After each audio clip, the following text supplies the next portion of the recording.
অন্তর্বর্তী সরকারের প্রধান উপদেষ্টা অধ্যাপক ড মোহাম্মদ ইউনুস আগামী বছরের এপ্রিলের প্রথমার্ধে ত্রয়োদশ জাতীয় সংসদ নির্বাচন অনুষ্ঠানের ঘোষণা দিয়েছেন।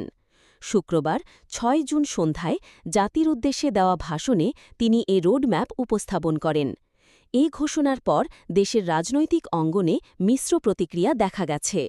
প্রধান উপদেষ্টার রোডম্যাপ ভাষণে ড ইউনুস বলেন, জাতির প্রত্যাশিত সংস্কার, বিচার ও নির্বাচন এই ৩ স্তম্ভের উপর ভিত্তি করেই আমরা এগিয়ে যাচ্ছি। তিনি উল্লেখ করেন, ২০২৬ সালের এপ্রিলের প্রথমার্ধে যে কোনো দিন জাতীয় নির্বাচন অনুষ্ঠিত হবে। তিনি জনগণকে এই সময়ের মধ্যে সব ধরনের নির্বাচনী প্রস্তুতি গ্রহণের আহ্বান জানান। বিএনপি জনগণের প্রত্যাশা উপেক্ষিত হয়েছে। বিএনপির স্থায়ী কমিটির সদস্য সালাউদ্দিন আহমদ বলেন, ৫০-এর অধিক রাজনৈতিক দল ডিসেম্বরের মধ্যে নির্বাচন চেয়েছিল, অথচ এপ্রিলের তারিখ ঘোষণা করা হয়েছে। তিনি এটিকে অযৌক্তিক সময় হিসেবে আখ্যায়িত করে বলেন, রমজান, ঈদ ও পাবলিক পরীক্ষার মতো বাস্তব পরিস্থিতি মাথায় না রেখে এই ঘোষণা জনগণের আশা পূরণ করেনি।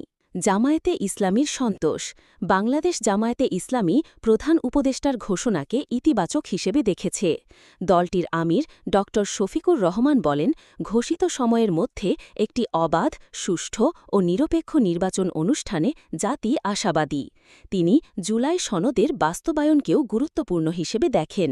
এনসিপি শর্ত সাপেক্ষে সমর্থন জাতীয় নাগরিক পার্টি এনসিপি নির্বাচনী সময়সূচিকে মেনে নেওয়ার আগ্রহ দেখালেও তারা শর্ত সাপেক্ষে সমর্থন জানিয়েছে।